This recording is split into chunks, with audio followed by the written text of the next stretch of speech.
আমার দুঃখ হয় ভারতকে নিয়ে। ভারতের দাদারা, রয়ের এজেন্টরা, রিপাবলিক যে একটা মিডিয়া, এই মিডিয়ায় যে সমস্তগুলো প্রচার করে বাংলাদেশকে নিয়ে, যেভাবে নাক গলায়, মনে হয় যে বাংলাদেশটা একটা তাদের প্রদেশ। আমাদের বাংলাদেশকে নিয়ে মোদী সরকারের এত মাথা ব্যথা কিসের? তারা কেন আমাদের বিষয় নিয়ে না করায়? আমাদের মুসলমানদেরকে ভারত থেকে সে উৎখাত করছে, বাবরি মসজিদ ভাঙছে, বাবরি মসজিদ সেখান থেকে উত্তরাখণ্ডে মন্দির গড়ে তুলছে, মন্দির স্থাপন করছে, ভারতের শাহী মসজিদ ভেঙে দিয়েছে, অনেকগুলো যেই মাদ্রাসা, অনেকগুলো মানুষ মুসলমান তাদেরকে হত্যা করছে। কই, আমরা তো তাদের বিষয়ে কোনো না বলাই না।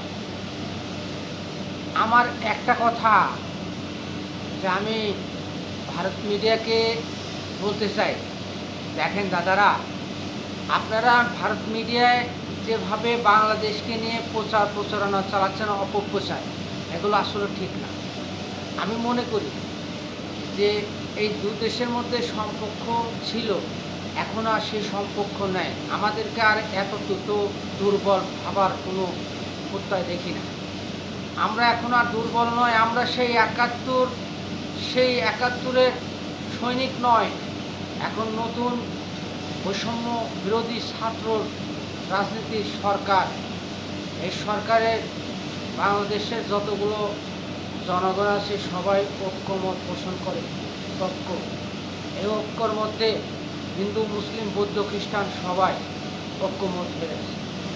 আমরা ঐক্য জোট হয়ে আছি। আমাদের মধ্যে ফাটল ধরানোর মতো যে রাজনীতিক পন্থা অবলম্বন করছে, আসলে এগুলো কাম্য নয়।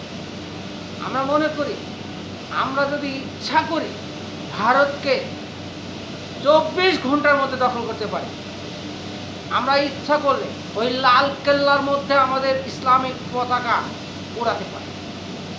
বাংলার যতটুকু পর্যন্ত সীমান্ত আছে, বাংলা ভাষা যতটুকু পর্যন্ত আছে, ততটুকু পর্যন্ত আমরা ইনশাল্লাহ দখল করার ক্ষমতা রাখি।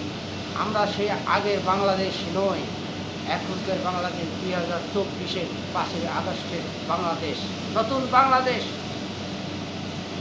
আপনারা কি ভাবছেন? বাংলাদেশকে নিয়ে আপনারা কি মনে করেন? জাদুর বাক্স? ভোট খেয়েছে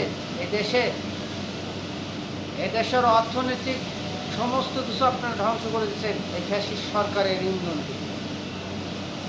আর এগুলো নিয়ে নড়াচড়া করেন না।